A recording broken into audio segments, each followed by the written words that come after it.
the reasons that we come in with very specific gifts is because there's an alchemical correspondence with who we are in this incarnation to our gifts. That alchemical correspondence allows those gifts to heal us.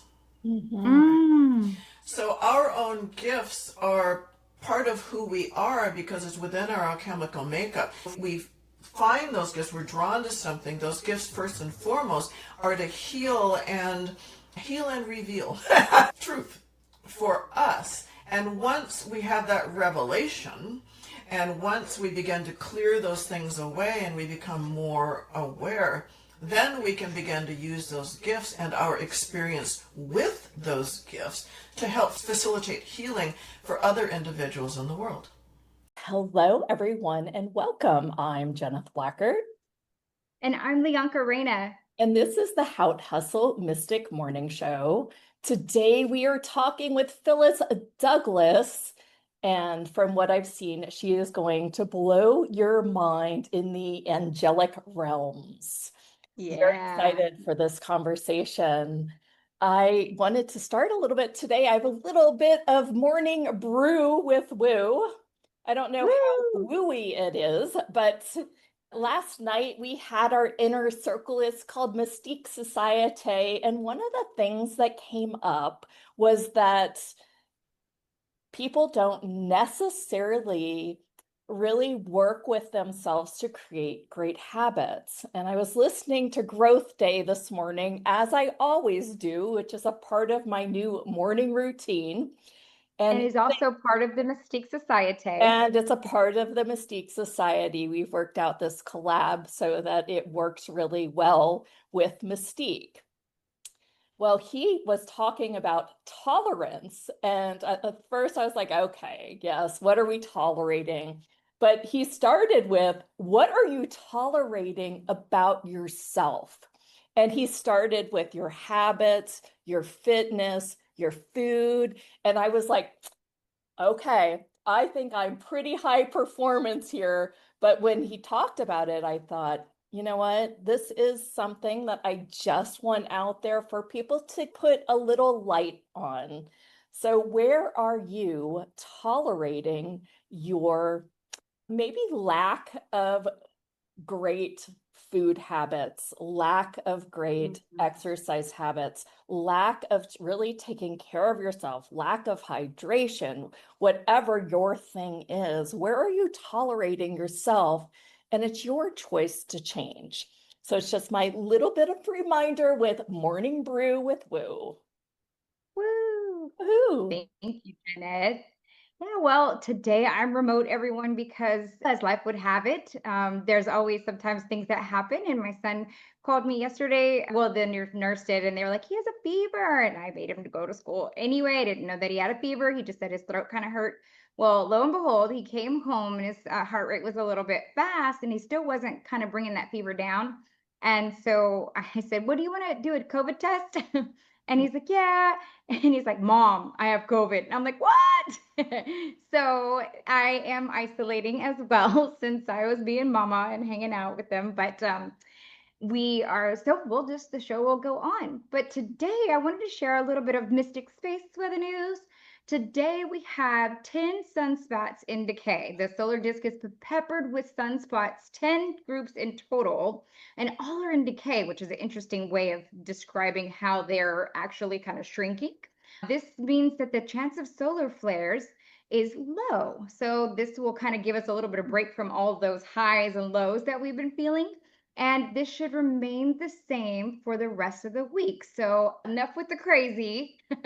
I know that there's been a lot of swirling energies, so just know that it's going to be a little bit of a break here, but we're still in a solar maximum, and that could be expected. And as the solar flares and the sunspots head back to Earth facing, that could change. So just be a little bit, passive and calm about it, but enjoy the break while we have it. And that's what I got from Mystic Space Weather News.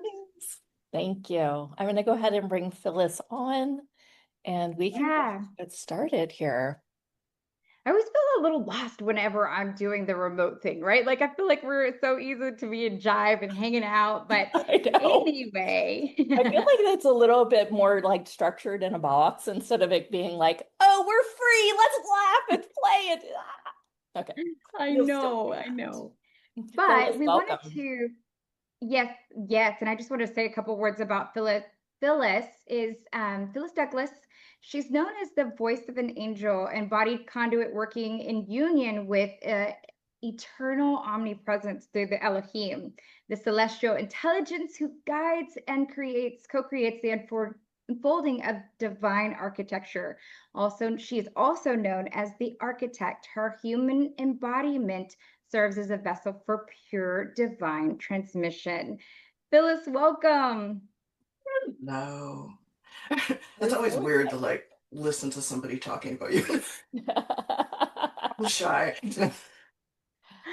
Well, Oh, I good. have to say, I am so excited you're here. Oh my gosh, the amount of like energy that I got when I first heard you was just like, I want her on the show. And Yeah. and I really just want to dive in and just play with this. So for our audience, can you start from the beginning? I know that this started early in your childhood, but can you just take them back and take them on this beautiful journey with your angels, our angels too? Oh, goodness. Okay. Then I'm going to age myself too. You don't have to. So, and We just believe no. in longevity hacking Teasing. here. I actually remember my birth, which is interesting because I do remember being up in somewhere in like a white room speaking with all of these kind of celestial beings. And then all of a sudden, and they were actually saying, thank you for agreeing to do this type of thing. And then I remember being squeezed down the birth canal. It was interesting. And then that's all I remember of that. But when I was about 4 years old, I had like these invisible playmates, right? And when I was about 4 years old, I entered like a pre class, a religious like class, whatever you call it, in church. And they had given us our little Bibles. And I didn't realize that my invisible playmates were angels. But that's how they were appearing to me biblically. Because when you talk about the biblical significance of angels, you've got the robes and you've got the wings and all of that, right? But it was really just helping to define their existence for me through symbolism and being able to recognize them as angels. So they've been with me my entire life at certain point because I'm also like a psychic medium and all of those things, right, mixed in there. And then when I got older, I realized I wasn't really seeing them as often. I could if I wanted to or asked them to show up in some form. But what I realized was I was actually recognizing frequency because everything in existence, including each of us, has a frequency. And so I recognized their frequency, so there wasn't any need to show up in form any longer. So they've been with me in my entire life. They have been teaching me, guiding me. They have been my protectors or guardians. And everything that they've taught me has really been preparatory. So it wasn't all good things, right? Some of it was more negative things. And I was asking, well, why did I need to go through that? And I'm speaking of circumstances like the that you see in like the paranormal movies. And I remember Oh, at one point when they first came out, after a time they said we want you to watch the paranormal movies, and I was like, I liked scary movies at the time, but I was kind of like, those kind of freaked me out a little bit. But then when I actually watched it, it was a lesson for me because some of those things happened to me when I was growing up. And so when I asked them why I needed to learn that information, they said because in order for you to really properly be able to help others through different circumstances in their lives, to facilitate healing and to recognize and understand exactly what was happening in other people's lives, I had to experience it on some level to kind of bring that knowledge and that vibration into my own life. So that's really was my whole upbringing. And I grew up in a tiny little town at the time, Duluth, Minnesota. So I didn't have, I think that's why they were with me all the time. I mean, I didn't have anybody to speak with. That there weren't any classes I could go to. There wasn't anybody I knew that was into spiritual stuff. And so they provided that for me. And then at some point it was more like, well, I want to meet somebody like me, other than my ancestors coming forward and all of this. Because you want somebody that's in a physical form, that you can talk to, that you can communicate with. And so I started to go to those. At that time there were very few, but to kind of the spiritual classes, come learn to be a medium, come learn about this or that. And so I started to do that.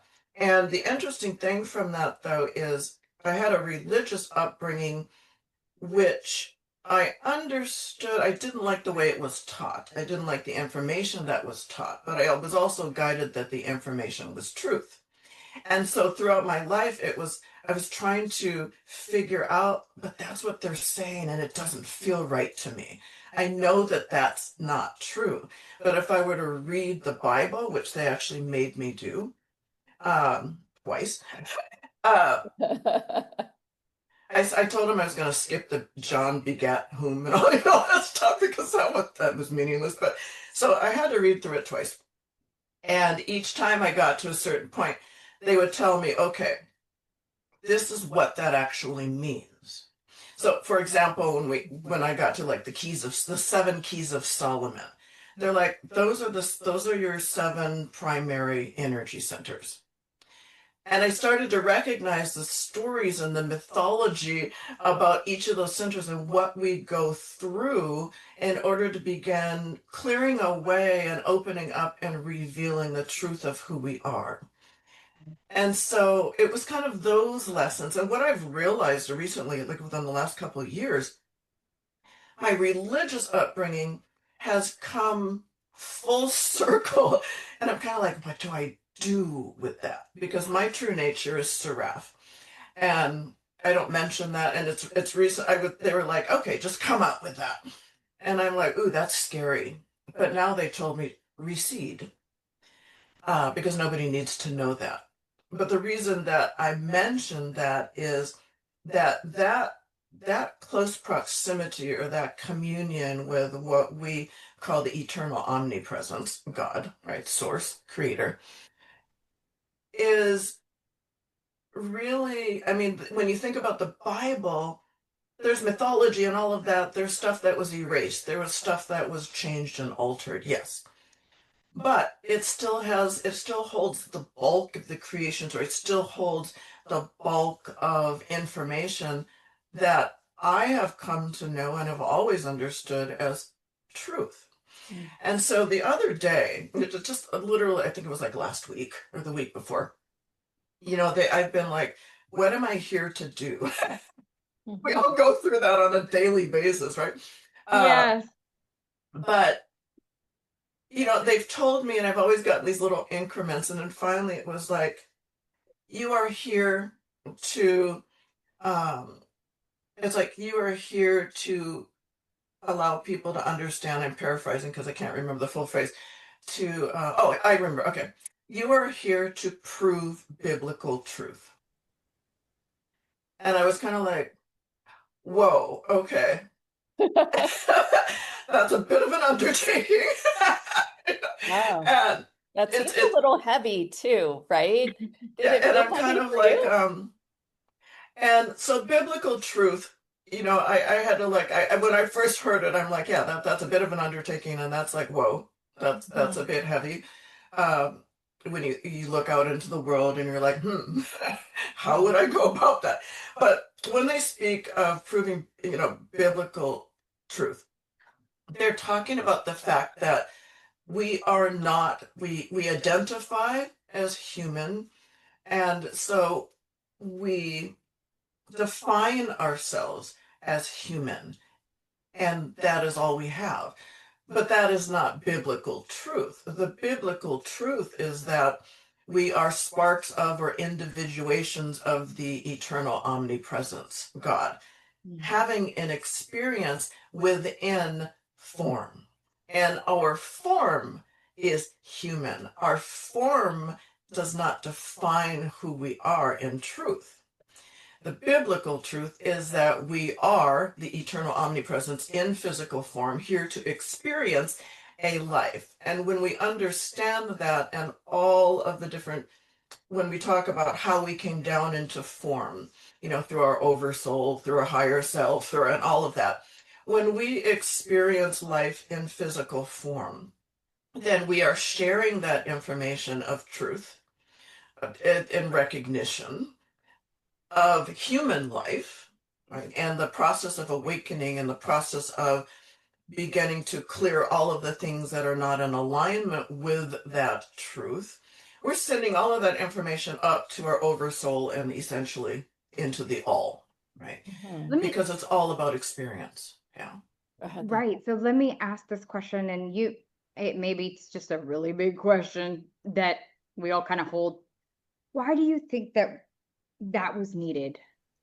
Right? Why this experience, and everyone here to have that their own, and we all have our very own unique experience. There'll never be another exact duplication of us doing this way, right? That's where we have the signature resonance. But why do you think that needed to send that information back to source? Why is that? Do you think maybe? It could be a big question now. That is a big question. Well, and you could ask, because I could take that many different ways. Because the other planets, we are a free will planet. So everything is really about learning and teaching. And experiencing. So I would say it's not really about what I look at it, it's not really about learning, it's about experiencing. It is all about experiencing. Because if you do not have an experience, if you are not presently experiencing something, you have nothing. Do you understand that statement? Yes. There is no reason to exist. Oh, okay. And so when we talk about... Hold on a second. I really have always thought our reason to exist is to grow consciousness and to elevate us to the ascension for us to ascend. Yes, but you cannot do that. You cannot grow, and you can't even contract either. You're talking about without experience. You can't just come here and do nothing. Right. It's not going to happen. You have to exist. You have to experience. And so none of that would happen if we were not experiencing something to help create a reality where that could happen. Does that make sense? Yeah. So my first brand was actually called New Wealth Experience and the New Experience. And it was, it just brought it all back full circle for me. That's fabulous to hear. Well, and it's interesting because if we are here to experience. We were given free will. We didn't do that. We weren't very good at this. Some of us are, some of us are. And so there's help. Like, we have a lot of help right now to get us out of, we're currently in a state of contraction again. When we look out into the world, into our government, we're in not all of us here, but many people are in a state of contraction. The energy of the world is in a state of contraction. And then over here, you have people that are in a state of expansion, expanding to the light. They are understanding that we're the creators of our life, and they want to create something new. They want to create a new world. They want to create a new existence. They want to create a new earth. Right? And so the light is coming in and trying to magnetize the contraction to help bring that forward. So we're kind of split multidimensionally, and that's okay, because there's people that are going to go into contraction, they're going to exist there, and there are people that are going into expansion, and we will exist there. But when I was hearing that, I'm like, well, I have to experience this. So we have to experience many different things in order to begin to know thyself. We can't know who we are in truth without experiencing something that is either going to prove or negate Yeah. that. And so we have to go through all of that and begin to recognize when we're stuck in our quote human perspective, the Yeah. wheels just keep turning and we can't recognize any of that, right? Okay, I've got A and I've got B and I'm sitting here in the middle and I don't understand any of it. I don't know what to do with it. But when you begin to understand the truth of who you are, which is not this human existence, I mean, we in soul, and our higher self is within this physical aspect, but the majority of us is not. The majority of stuff is up there, out there, right? And so when we can recognize that, we start to understand truth from a frequency or vibrational aspect in alignment with our spirit, our what I call the holy template or our soul blueprint, right? When we begin to recognize, we begin to recognize that what we are experiencing is not truth. It's not of the same vibration, it's not of the same frequency. And as we begin to elevate ourselves, our frequency is elevated, our vibration, then all of those things that are not in alignment with that, we're like, whoa, wait a second. I don't get that. Why was I doing that? Why did I ever believe that? Right? Because we're in a new space, we're in a new place. And so that only comes from experience. But when we speak of if there's nothing to experience, if there's nothing to live, why do we exist? Then we're talking about the eternal omnipresence. Because if the eternal omnipresence were through experience, the eternal omnipresence is expanding. Like Yeah. you said, experience, Yeah. right? If there's no longer anything to experience, if it knows it all, Right. there's no reason to exist any longer. Interesting. Wow. That's just Yeah. like mind blowing a little. I love It's it. a little freaky. So we're Yeah. always in expansion. So there's always creation, right? Uh-huh. There's new worlds being created as we speak. There's new energies. And it's being created from the original creations. It's like, what about this? Right? Yeah. What about that? And so, I mean, we are a seeded planet, Uh-huh. and so, here we are. We are now humanoid, right? This is humanity, and so what do we do with that? So we're here to experience an existence of being human. And someone had said the other day, well, what humans generally fear, they fear being disengaged and disassociated with they want to be defined as something because because that's our purpose. That's why we're here, right? And someone said, well, what do the fear of expansion, of awakening and eventually ascending within this form is that, who am I? What am I? What am I going to do? There's a fear of the unknown. So a lot of people just stay stuck. And, but then I'm kind of like, at one point in my life, I'm like, well, I don't particularly like where I'm at. So and I've got this connection. I'm kind of like, isn't it exciting? So, and Elohim was telling me, well, why don't you transfer the energy of what you classify as fear into excitement? Because your brain doesn't know the difference.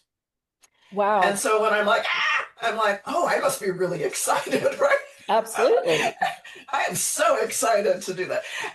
And so when I started to do that, I realized I am excited. Actually, that's actually really pretty cool. Because I understand that, my life has been filled with divine synchronicities and all of this, and there's an unfolding process. And when I stand with my highest vibrational frequency, everything unfolds with ease. And so, what I've been guided to realize in my life is that if door number 1 is safe, but you're like, and door number 2 scares the heck out of you, but you're excited, it makes your heart sing, you're excited. then you got to go with door number 2. But a lot of people say it's so hard. I'm so afraid. You know, what if I pull back the curtain? What's there? What's going to greet me? And for me, I finally realized, well, who cares? Because I understand that you set forth on this map, and they're like, if you take door number 2 or door B, and you're willing to step through, we're there to catch you. We're there to help you, right? We're there to provide what is needed in order for you to circumvent the pathway through the trajectory through to the other side. Yeah. And so our life from birth was a doorway. We're not meant to stay in that same room. Putting a bed, putting a kitchen, all that stuff, and exist and bring in all the people and exist in that room, right? We live within many mansions.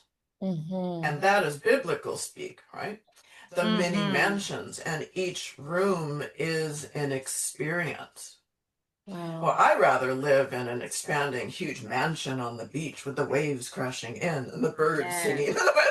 Yes, and to keep exploring rooms instead of, being stuck in a single room. Let's talk about this a little bit deeper, because I've, been in so many personal development classes, and they're like, just go to the cliff and step off, you will have wings.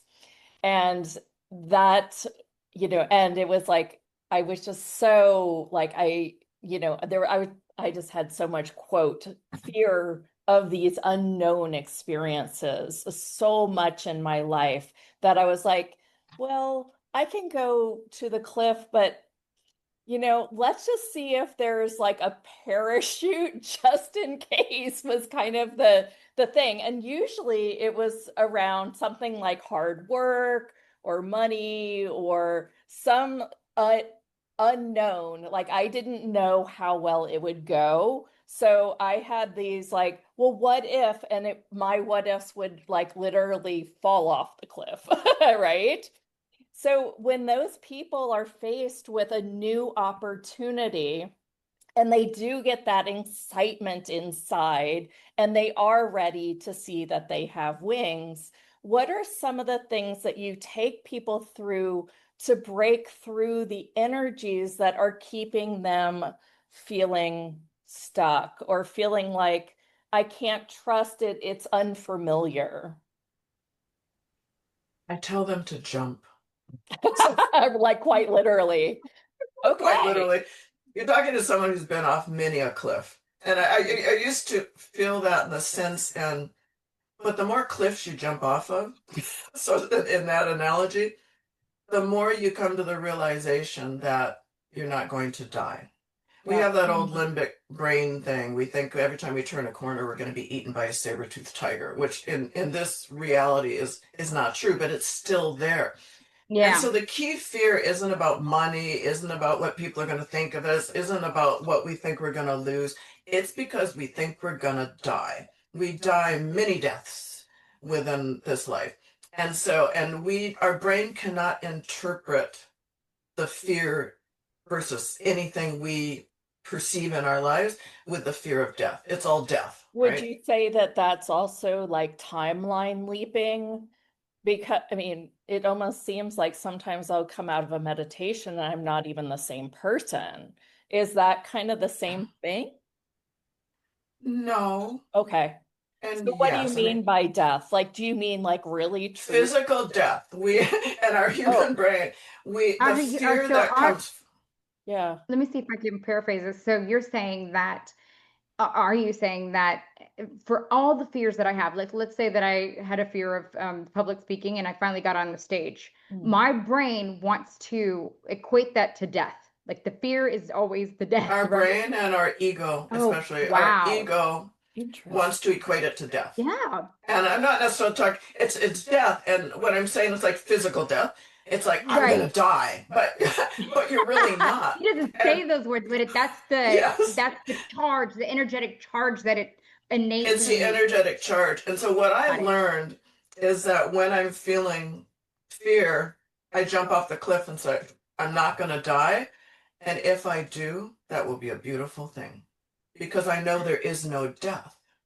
Yeah. And so and this is way out there, but a lot of people began to think about, if you're not afraid to die, then your ego's like, wait a second, because she's not. I'm telling her she's gonna die, and she's like, No, I guess I never So- really went that far down the fear so then we rabbit realize, hole.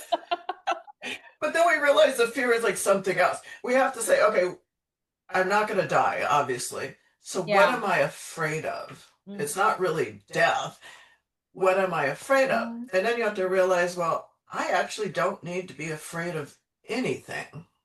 Because if my intuition and that sacred divine inspiration that's coming through is telling me to jump off this cliff, then I have to trust. And it really comes down to trust. And throughout my life, I have had to trust the angels explicitly. And I'm like, never lie to me. They've never lied. They've never anything, because they knew if they did something for my highest benefit, I would interpret it as a lie. So they would have to come in and say, you need to do this because I was one of those people that like, prove it to me. And so they would, until I got over that stage of my life. I think that's a huge key to this, because people that are stuck in the unknown, they haven't lived a life where they can trust themselves often. Well, that speaks to my work then. Okay. Because that speaks to two different things. So I'm known as the architect. So I'm working with multiversal sound and form. So when we speak, sound is vibration, frequency, and harmonic resonance. And form is sacred geometry, energetic structures, and living blueprints. So when we look at our soul blueprint, we cannot be harmed. We're whole, healthy, complete, and we're like, whoa, life, right? But when we actually live our life, then all kinds of experiences occur, good, bad, and ugly. And all those experiences, we are vibrationally in alignment with for whatever reason. And so we can look back at things flowing through our DNA, our ancestors. We can look at our familial response, our mother, our father, our grandparents, our great-grandparents, all down the line, right? We can look at circumstances in our life, and it all comes down to emotions a lot. But those are all experiences. But humans haven't learned, especially when we're younger, to actually step away from an experience and acknowledge that it's an experience and state, okay, this is how I feel. What did I learn from this experience? What is it that I do not wish to repeat? What is it that I desire to experience now? How can I change this? And then we move on to the next experience. So from a biblical standpoint, from that, our higher spiritual aspect, our higher spiritual construct, it's like, that was just an experience. So what do we want to do next? Our human aspect is like, oh my God, that sucked. Yep. I hate that person. I can't live beyond that. And we hold on to it for our entire lives. Whereas, I had some horrible experiences. And the only thing is, I'm like holding those emotions are locked in my body. They're keeping me from living my life. They're keeping me from moving on to the next experience. They're keeping me from growing and expanding. They're keeping me from evolving and becoming and acknowledging the truth of who I am as a divine being within a physical form. All of that is locking us down because my ego, my mind does not want to let it go. Here is that person that did something to me is la-di-da-di-da. They're either dead or they're just living their lives and they are not even considering me. They're not even thinking of me. They have accomplished what it is that they came to accomplish. And, so we have, and it's like when Elohim was telling me that, I'm like, oh, okay. And so then I realized, I am excuse my language, screw you, screw them. I'm just gonna like move on because Yeah. that's not me. That doesn't define me. It doesn't prove anything because I know this, right? This is who I am. And so then I can move on to we start to evolve through our experiences. So the first experience is, we're born, right? Then we have experience after experience after experience after experience. Our final experience is our transition from our physical form into our light body, our soul essence. And then we Mhm. move on and say, that was a wild ride, enjoyed it, whatever, and we move on wherever we're going. And so I finally learned that, okay, yes, I'm a spiritual teacher. I'm a mother, right? I have a daughter. I have a husband. But that doesn't define me Yeah. as it defines many people, Yeah. right? What I Yeah. realize is that I am living an experience that I desire to be a spiritual teacher, to be a mother, to be a wife, Mhm. right? To be a Mhm. sister, right? Mhm. To be a yoga teacher, to be a lawyer, to be a doctor, to be a thief, whatever it is. Sure. It's Yeah. like you're experiencing that because you want to experience it on a higher level for whatever reason, right?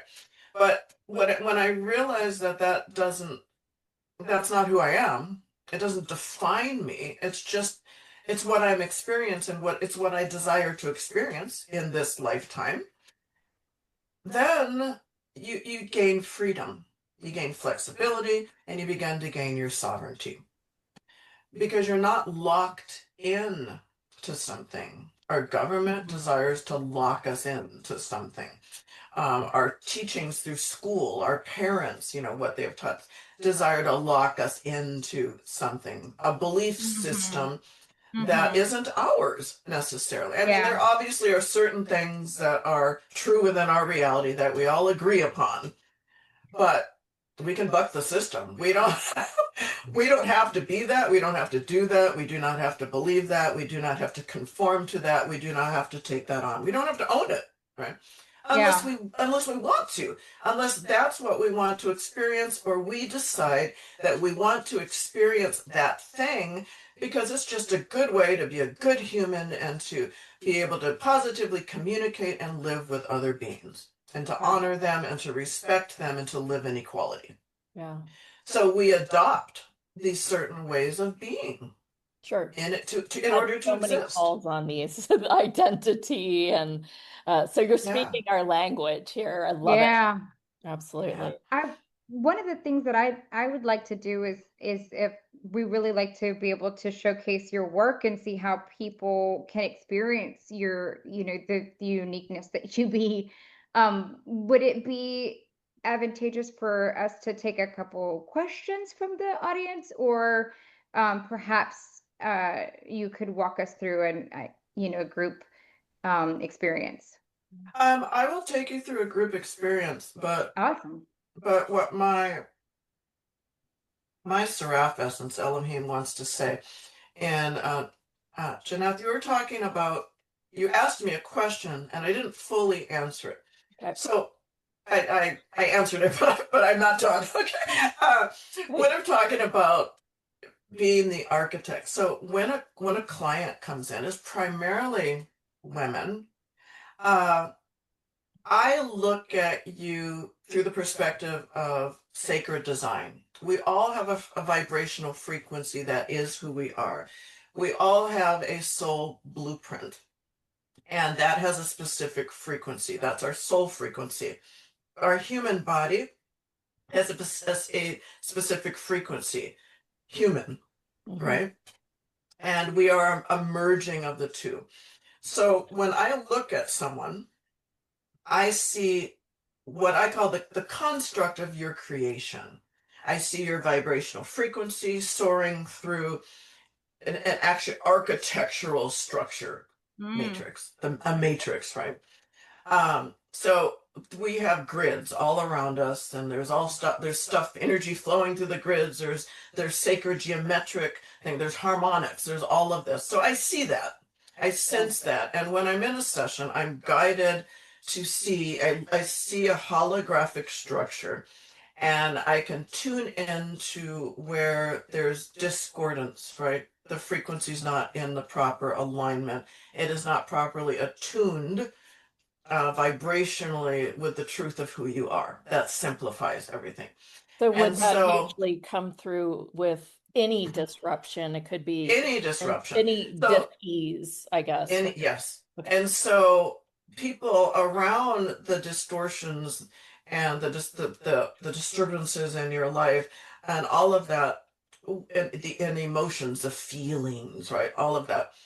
It all has a vibration. It all has a frequency. And from a human perspective, we get locked into the story of that. Everything we experience has a story, Yes. right? And We're so seeing when that you come more and in, more. so when you come into my session, a lot of people are like, blah, blah, blah, blah, blah, blah, this and that and whatever. And I've been to this person and that person, blah, blah, blah. And and they're telling me, I'm just saying blah, blah, blah. I'm not going to share. Right. But it goes on, right? So Yeah. everybody has a story, right? And the thing is, I listen because I'm witnessing. Mm-hmm.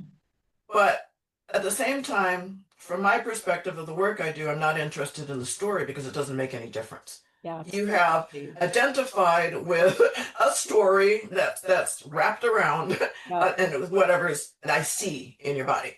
Yeah. And so from my perspective, if I can align the frequency and bring in the proper harmonics through the work that I do, that frequency is brought back into alignment with your soul blueprint, with your holy template, with your human template.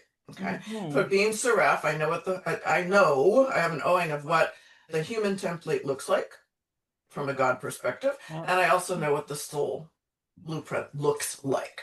Mm-hmm. And so I'm not seeing that whole thing. What I work through Elohim with the eternal omnipresence. And so I am guided within that. It's like I see this, and then it's like pinpoint funnel vision that goes to a certain section or segment of it.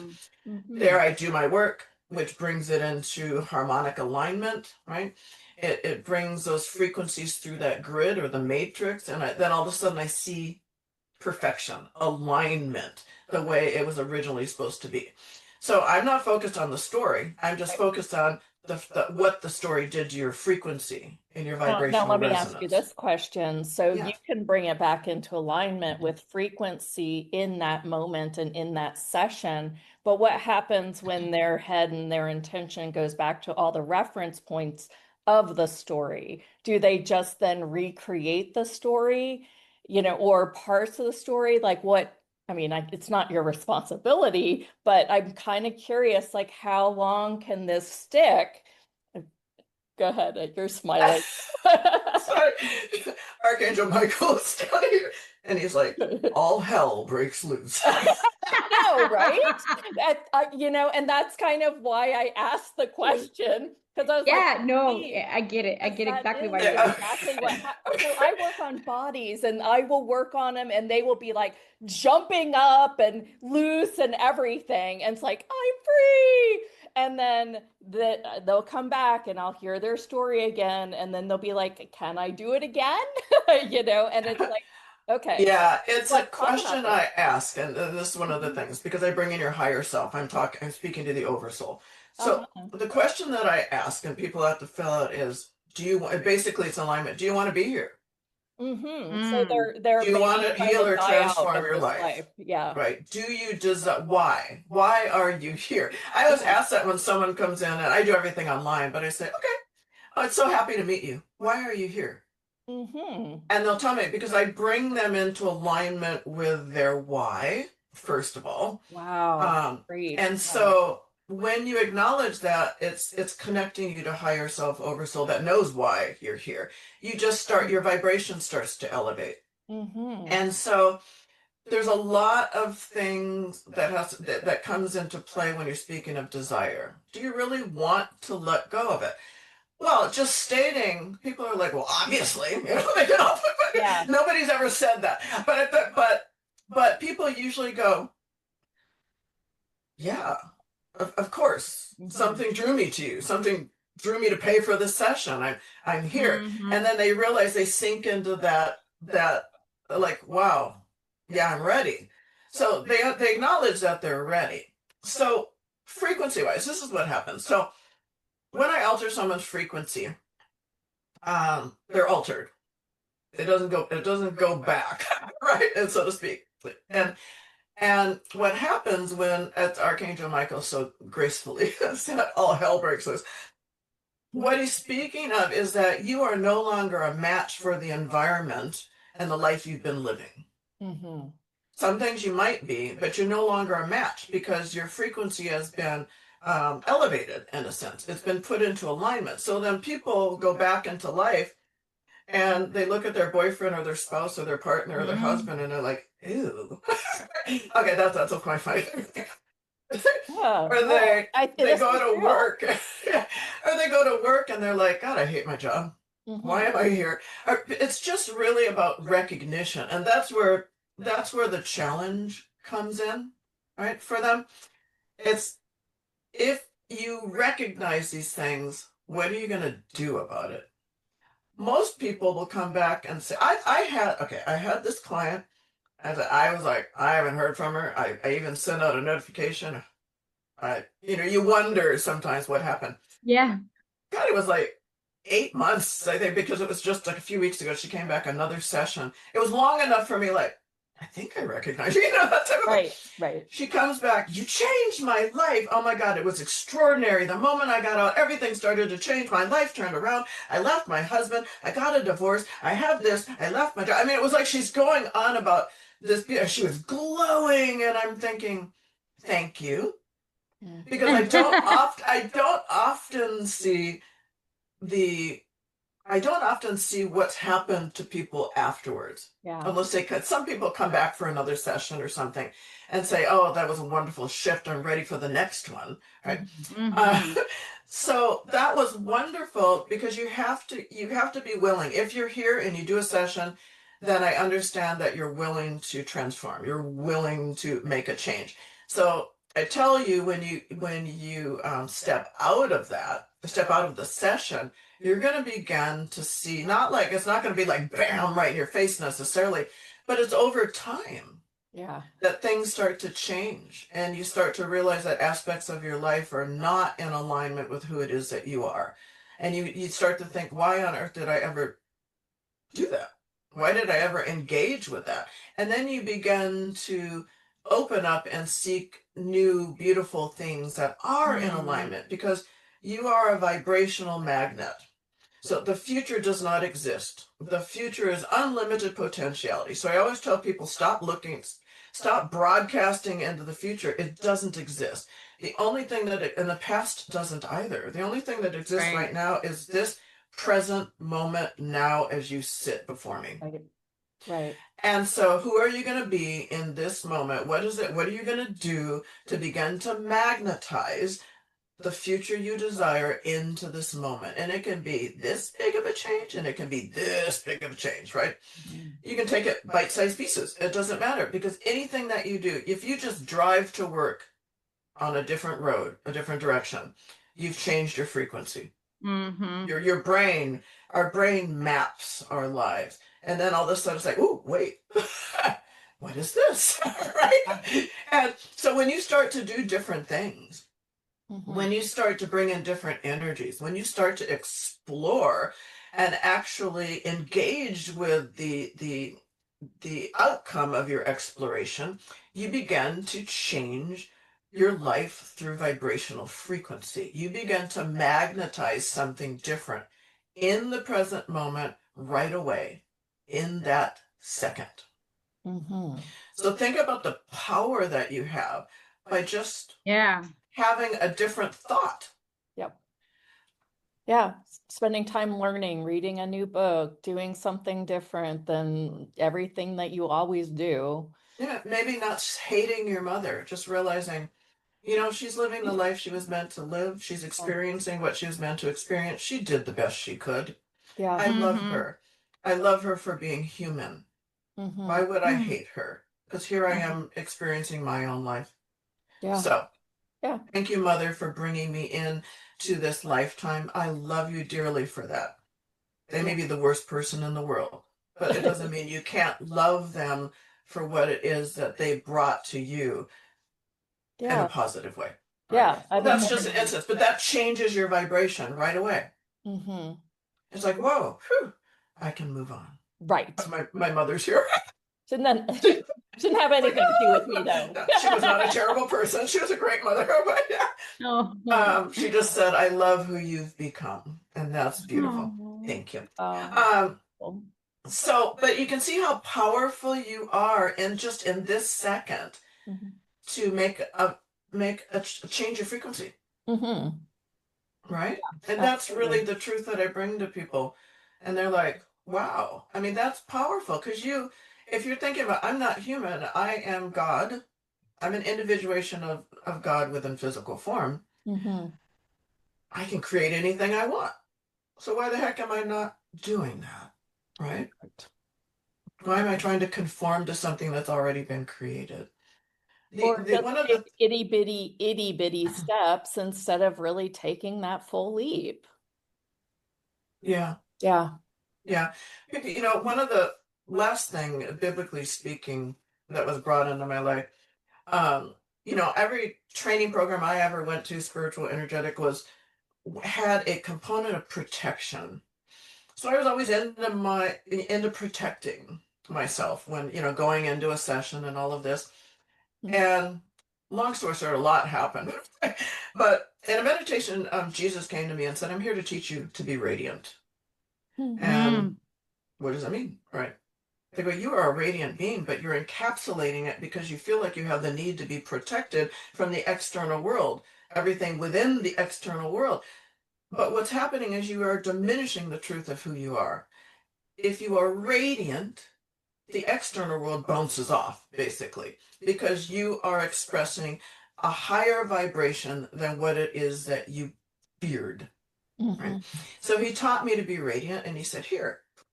And I've told this story before, and I'm like, all right. And I'm like, and so I said to Jesus, I think my radiance is constipated. And he laughed. Because I'm like, I don't know what you're doing, right? And he said, no. Okay, breathe. He goes, no, do this. He said, go. And I almost got bowled over. And I was like, okay. So I took a couple of breaths, and then I went, and I went, whoa. Because my radiance expanded. Yeah. And so one of the key things is to be radiant. You don't need, if you stand in your radiance, you stand in the truth of who it is that you are. You stand in your divinity. And there's no need for protection. You can create and make up all kinds of stuff, but there's no need to protect yourself from it. And so I got there were two lessons. One, Elohim said, okay, when Jesus walked into the leper colony, did he don a hazmat suit and goggles and gloves and a rebreather mask and booties? Right. And I was like, no. Case in point. Yeah. Right. But it was like a brujeria class, and from a religious perspective, I'm like, magic, right? But Elohim said go. So went through the course. We had to graduate. So to graduate, we had to go outside, and he said, I'm going to draw a white circle. You're going to stand in the white circle, and I'm going to invite in negative beings, right? And when they come at you, you're going to make this statement and this action and dispel them. So I'm flipping out, right? So I was the first one in my little circle, and I'm like, okay, God, I don't know what to do.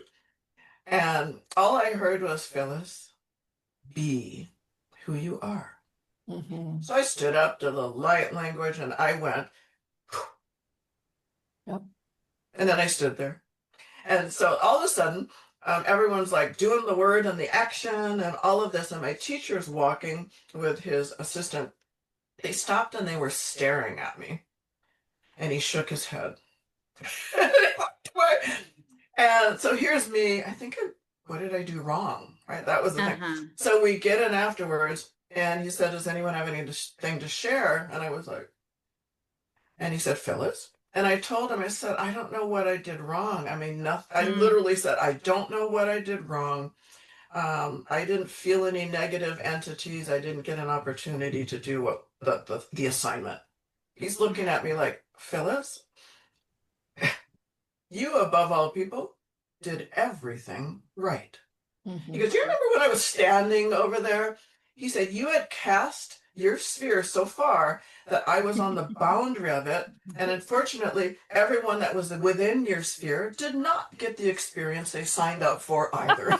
I love that. Because I had protected them within my sphere. Wow. That was like the most magnificent telling experience that just freed me from ever again acknowledging that the ego brain. Yeah, I had to have a bunch of mystical experiences before I really trusted that inner knowing and knew, you know what, I can do this. I can do this remote. I can do these things. But I had to have the evidence almost to know that I could trust that inner knower. Do you feel that in that experience, you had to have that evidence to trust that inner knower for you? You thought, oh yeah, I've got the hardest head. Yeah. Elohim will talk.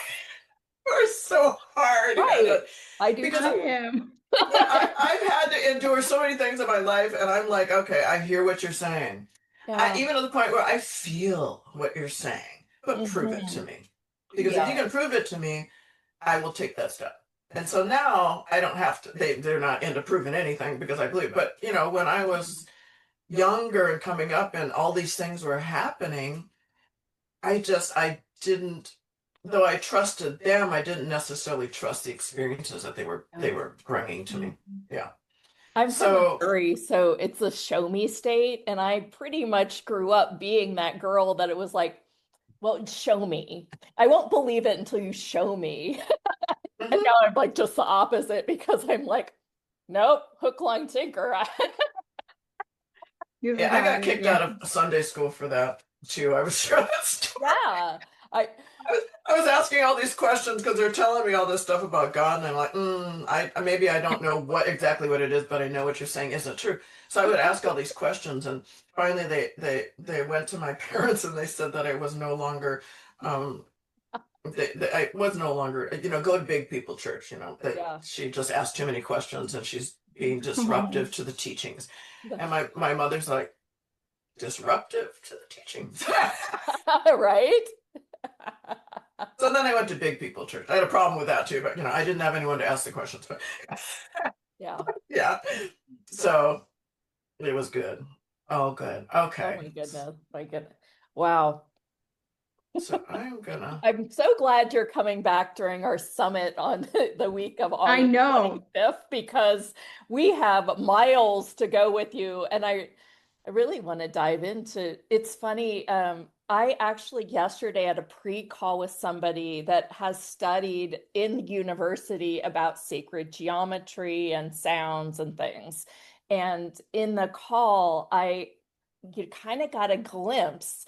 And then for whatever reason, and in something else, maybe in Gaia, I saw the Vitruvian Man. And I saw it in a very different way. And I just, I can only have these tiny little glimpses of sacred geometry. So at some point, and I would like to kind of plan a little bit deeper conversation around this when we talk in a couple weeks. So I'm planning that out there. Sure. Okay. I'll be quiet now. Are you ready we're going to run a little long. Yes, today. we're ready for it. Yes, we're ready. Okay. Excuse me.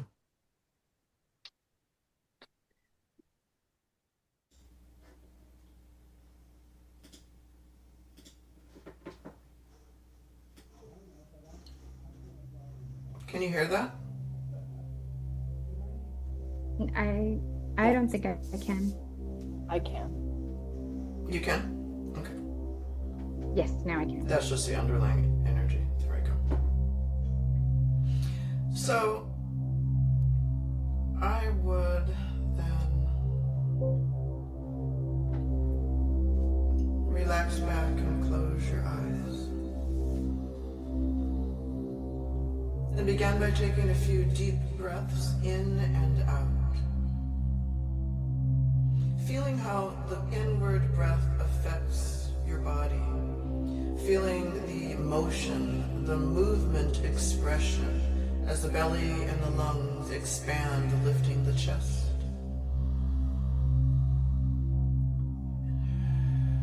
Feel the contraction as the air flows upwards and out of the body.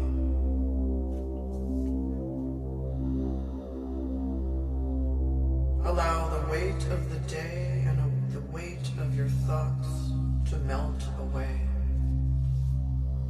With each inhale, draw in the light of your own divine essence through your intention. With each exhale, release all that no longer serves. Every thought, every tension, every story that you are ready to set free. Feel the earth beneath you, steady and stable. Feel the vast cosmos above you, infinite and welcoming. You are the bridge between worlds, pure potential in human form. In this sacred moment, open your heart, open your mind, and your cells to receive. Allow the frequencies to move through you, awaken you, and attune you to the truth of who you are, infinite, sovereign, and whole. And so it is. We will begin.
Ingaramandra tiere nore spindere stur, onde tondre nore.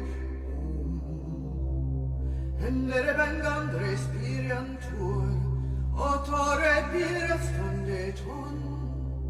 Hammere bierendore chiede singetuor, ere bangondri sinderien poron, ire gambendum prosterien dedie stirien dorum bore, gerien noror, minde sur. Orore chandres miror, ore sundri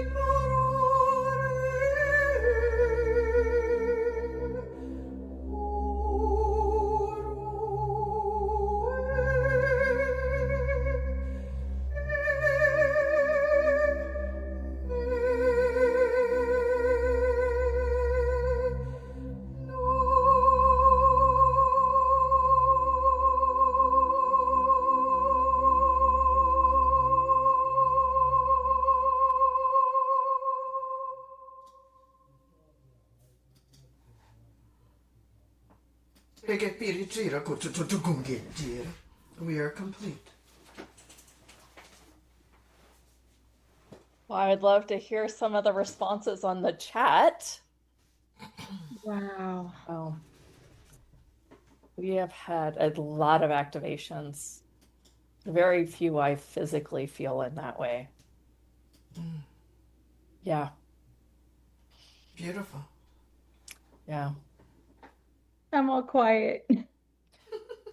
I felt, this heat running up and down my spine, my neck adjusted, my whole, frequency was starting to move. I was trying to hide it for a minute. I was just like, you know what?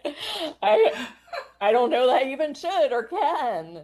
I literally am almost in tears, and oh my gosh. My job is done. Thank you. That's all I can say. I don't feel like any words will suffice Beautiful. here, but Right. to say That thank you. is I'm in such gratitude. Wow. Wow. I would, as such a we would close that by acknowledging that all souls come into this lifetime to experience something specific.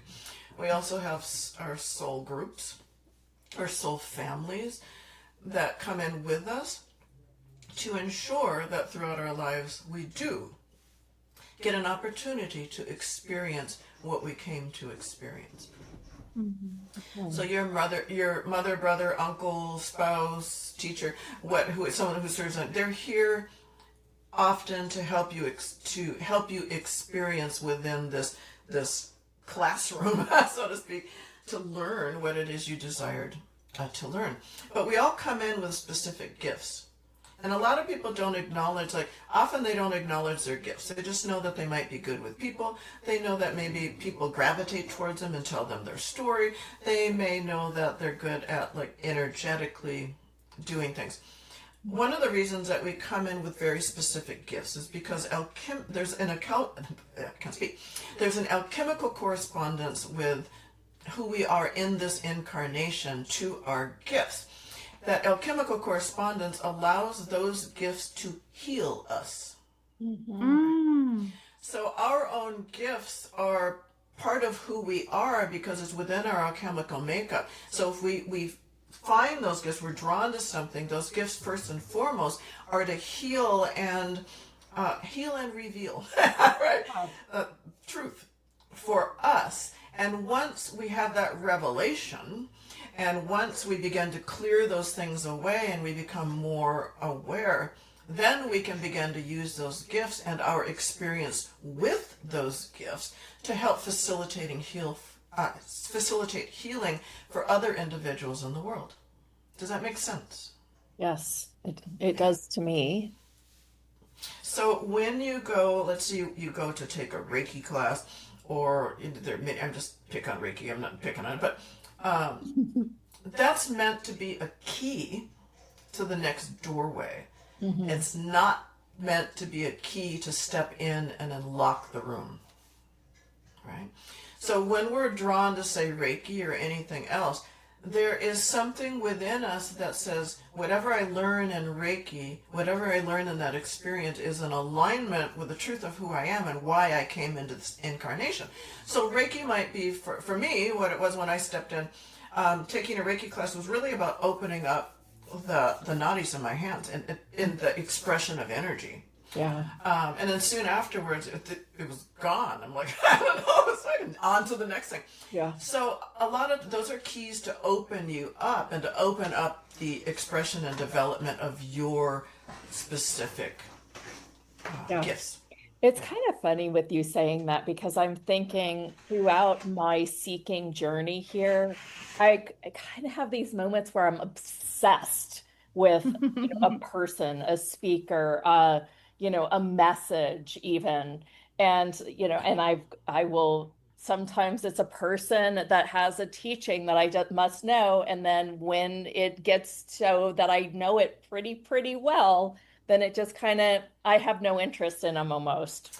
Exactly. I've been at that. That's it, even like, well, courses and books, or I might be drawn to watch a YouTube video and I'm like, and then all of a sudden something like, oh, I mean, it's like, oh, like that answered a question that no one else could answer, that I'd had in my mind. I have purchased so many books or been guided to purchase books, never read a book through, but it's like, turn to page 87, Yep. Oh, and that's all I needed. So it's very interesting because we're multidimensional. Everything is here now, and the information that you need is here now, and it's within you. It just needs to be expressed outward, right? It just needs to be revealed from within you. So the last thing they want to say is, it's funny, but biblically speaking, the second coming of Christ. All right, a lot of people from a religious perspective are awaiting the second coming of Christ. That's not going to happen in the way that you believe it to happen. You are being Christed. The second coming of Christ is coming from within each and every individual in existence. That is your expansion, and that is your ability to go through the state of ascendancy within form. Mm-hmm. So it's not like someone coming in, bippity boppity boop, and you are ascended.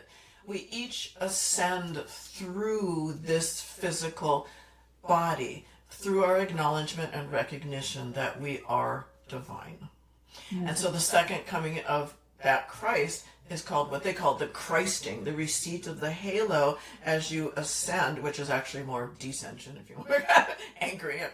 But we ascend, we are internally and vibrationally, frequency-wise, Christed. And that creates within this vehicle the ability for that light to come in. Yeah. And we basically, we reach our point of ascendancy within form. Yeah. I once had a master healer say, there are zero answers. There are only possibilities always. You have to always keep following the energy, moving forward, following the next desire in your heart, basically. And that is how it is supposed to be here. What are your thoughts on that? That brings us back to the beginning when I was talking about we're here to experience and not be defined by our experience. Got it. So in truth, everything we believe to be true, everything that we've experienced, we're not to be defined by it. And at the same thing, everything is evolving. So you want everything to evolve. So a truth, something you believed when you were 7 years old, more than likely is no longer true. Right? Mm-hmm. Or really shouldn't be. Right. And if it is, you've defined yourself by it. So it kind of takes you back to that. If you believe something's true in the moment, it's serving you to expand and take that next step. But tomorrow, it may not be true, right? And you have to acknowledge that that truth in that moment was in alignment with who I am and what it is that I needed. So I accepted that as truth because it served as a key for that next doorway to step through. It may be you step into that next doorway, there's a new elevated truth, and you look back and you're like, oh, and you just shut the door and you move on, right? So there's truth in our own divinity, and then there's no truth. Yeah. Absolutely, right? Because we are always creating. We are always, you have created the reality that you exist in. You may have co-created the reality with the collective. But it also means that you can create and do whatever it is that you desire. Yeah, love it. Yeah. Well, with that said, who here would like to work with Phyllis, or at least know how you can work with Phyllis? I'm going to go ahead and bring up her offer now.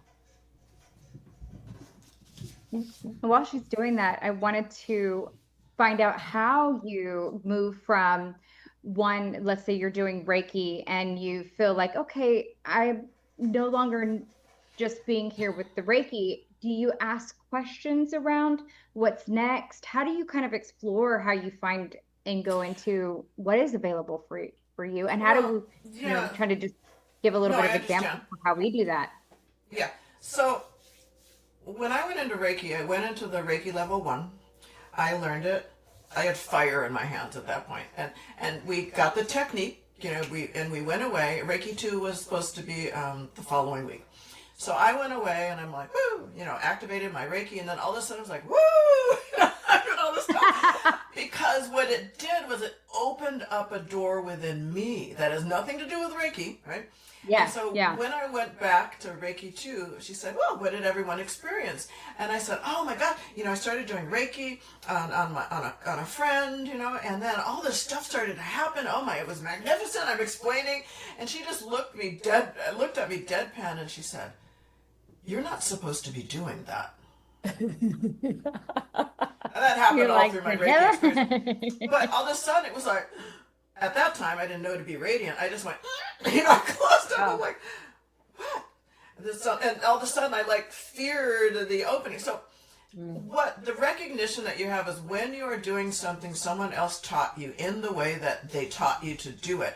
As you're working with a client or as you're working with yourself, something else will come in. So if you're supposed to be holding their head, right? But then something starts to come through, and you're like, woo. Right? Yes. Oh no, I'm supposed to be holding the head. Yeah. No, you're not. What comes through is like this, you in alchemical alignment with you, right? Yes.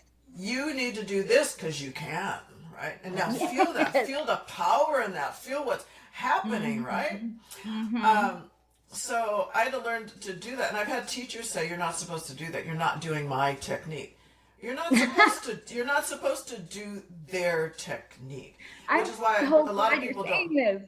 A lot of people don't engage with those techniques any longer because it was more about money and more about ego. That they actually, some schools have thought they got rid of people because they were expanding upon the technique that they'd learned from this individual. And a lot of those people aren't around any longer because they haven't expanded. But everything, as Elohim shares, must evolve. So if you are a shamanic teacher, as I was through different technologies and so forth, I was doing that stuff. Oh gosh, everything came in. I was doing stuff totally differently. But you're supposed to. Doesn't mean you're no longer a shamanic practitioner. It means that you are wholly tied in with your personal gifts that you came into this lifetime with and were empowered with to share with other people. You only learn the techniques to get it out of you, right? To find that path. If you stick with something in the way that you learned it and you deny the expansion of it, you are stuck in a box and you will not evolve. Phyllis, I cannot wait to take this to this conversation expandedness. God, love it so much. And I feel like you're really opening up that, some of those paradigms that we have fallen trapped to, because it didn't feel like for me for that as well. So I'm so glad that you're coming and, sharing that from the Elohim, because it resonates. It's yes, so much yes. Yes. Yay. Freedom. Yes. Yes. Yeah. Did you get it up, Jenna? It's here. Yeah. Okay. Oh, that's a beautiful image. Can I steal that? Yeah. So the Radiant Holographic Healing is very simple. There's no context. I will ask you, like, why are you here? But then I just go in, I look into the holographic field, and through Elohim, I just shift whatever in that moment is most beneficial. I don't do it all. They'll show me things, but they'll pinpoint me on this vibration is distorted. So I'll shift that frequency, because what happens when you shift a frequency within you, it starts to buck up against another frequency within you that's like, hey, what's going on? And you start to, your entire frequency aspect, like, think of yourself as an orchestra. Instruments start to come into tune just because the violin is in a tune. And the drummers are, like the celloist is over here like, oh wait, I'm not in tune, what's happening? And you start to entrain a different attunement, basically, a different tune, or tuning, I should say. So that's basically what it is that I do in that session.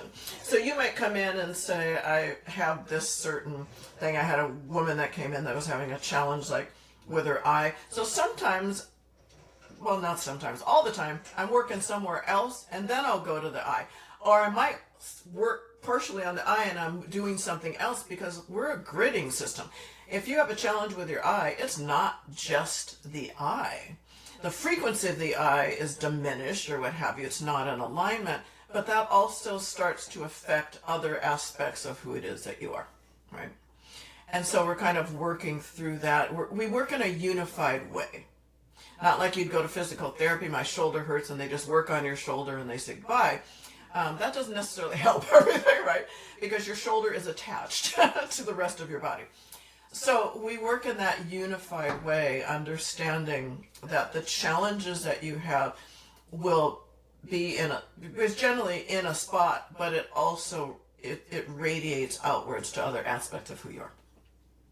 So that's what we do in that experience. So I do the transmission, and then you'll receive a replay of that transmission, which you can listen to 3 additional times to complete your healing cycle.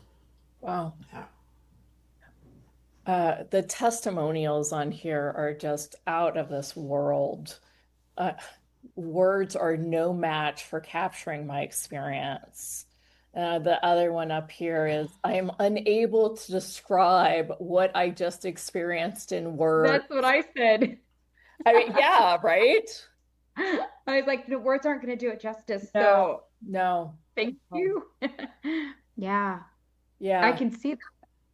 Yeah, I think that these sessions should be priced at like $1,000, to be honest, for what it could provide for somebody else.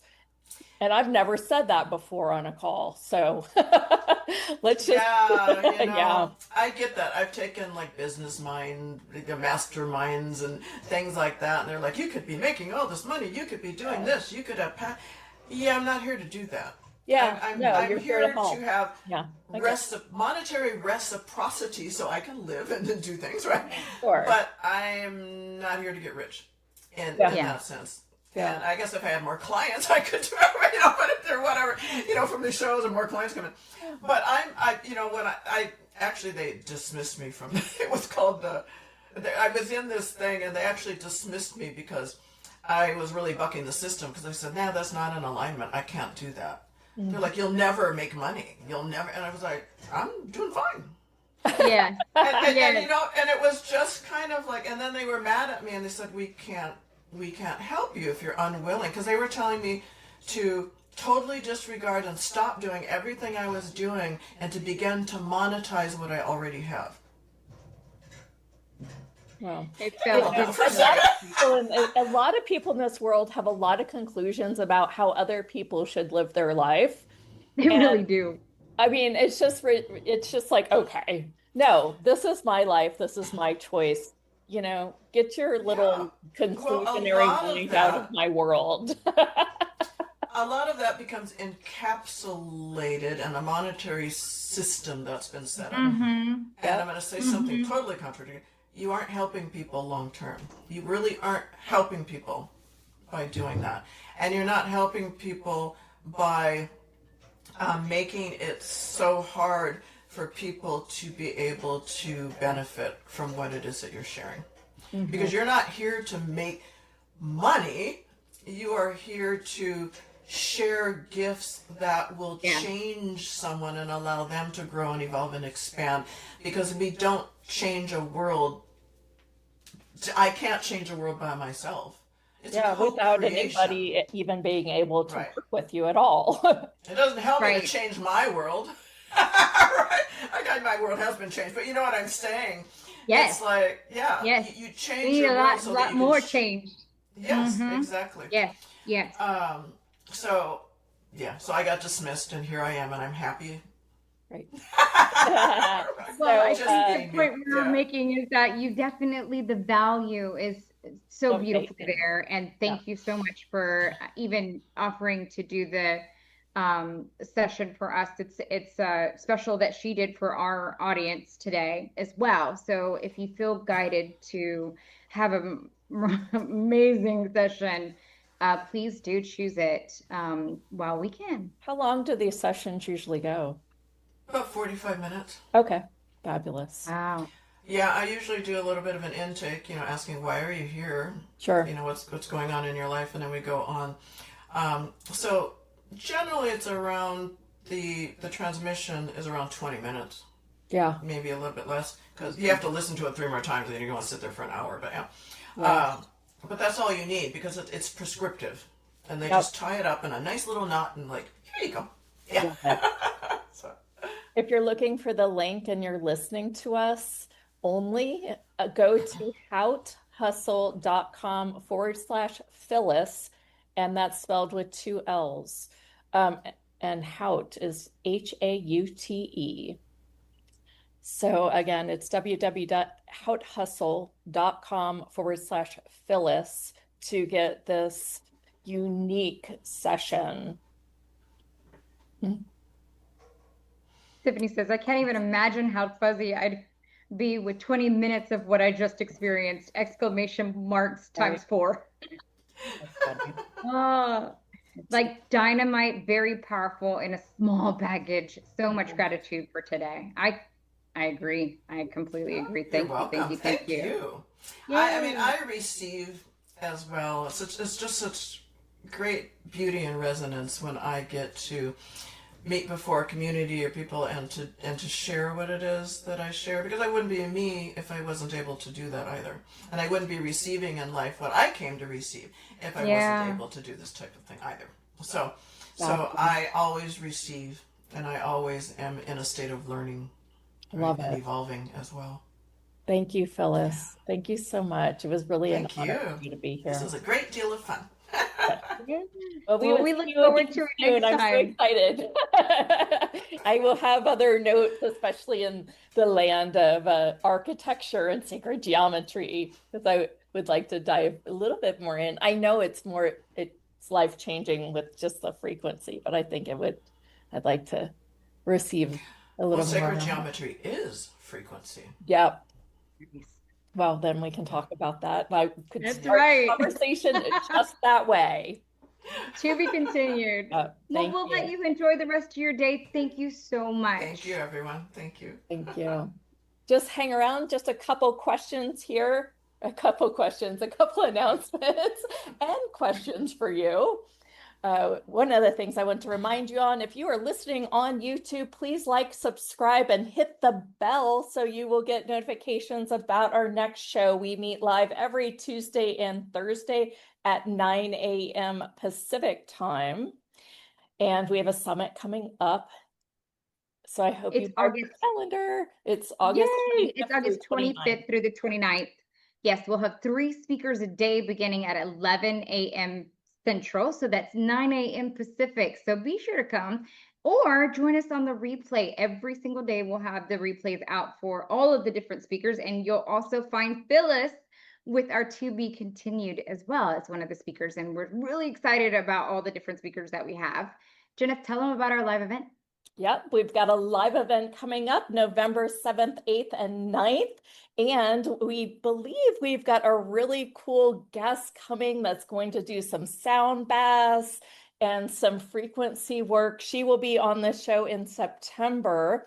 So we will give you more information about that coming up. But in this event, it's really about embodying these frequencies, really taking them into your body, working through how you can live your life in these ways by being these, upgraded frequencies, so to speak.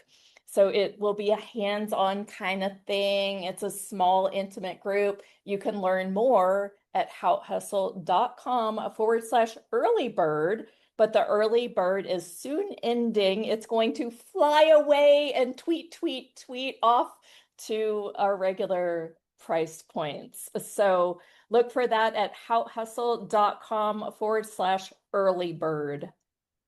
It'll be here in Austin, Texas, just in case you didn't catch that. And if you have any questions or you are on the fence, just email us at team@hautehustle.com and we'll get you all your answers squared away as well. So definitely want to take advantage of that early bird while it's still available. It's going away on the 18th, correct? 15th. 15th. So you better jump on it and definitely just email us, team@hautehustle.com.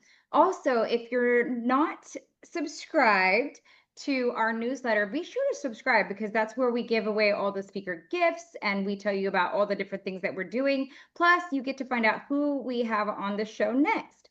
So that's www.hautehustle.com. And you'll also get your free invite for the summit. So don't forget to mark your calendars for the summit and join us live or on the replay this And August. that invitation is coming out on Sundays. So look for the summit invitation so you can opt in for the summit. Yay! Hey. We always want to remind you that we give back. We do a nonprofit donation. We support riseup.org. It's an organization that gives laptops and devices. So they just take the ones that are refurbished and hand those to maybe students and people that are in need. So if you have any persons that might have a need, definitely email us and let us know. Or if you have some donations that you'd like to make, plus just know that your purchases always go to support that as well. Guys, we just really enjoy having you here. We love being a part of this community and no judgment and really just expanding and working with each other. And thank you for always coming back and showing up. So take a little time to enjoy the woo. Woo! And we will see you next Tuesday. Bye-bye, everyone. Yes.